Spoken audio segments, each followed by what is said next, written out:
See how to find and share the Discord profile. So link. So first you need to go to Discord and go to settings. Here you can see the developer option is there. You need to click the developer option because if you turn on the developer option, then only you are unable able to copy the link. Yes. Then scroll top and go to my account. Yes, click it, and here you can see the name after you have seen the three dot icon is there. Yes, click the three dot icon. Yes, and copy user ID. Yes, this is the easy way to copy user ID. And go to notepad and write discord.com. Yes, discordapp.com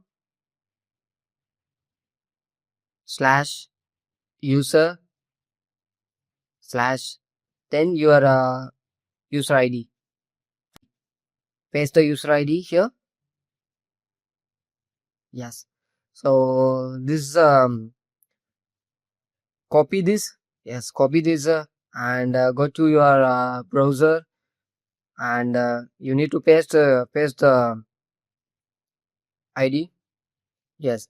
Now you need to paste the copied and you can see now is directly going to the account. So this is how to copy and share your Discord profile link. So thanks for watching. So for more videos, stay tuned.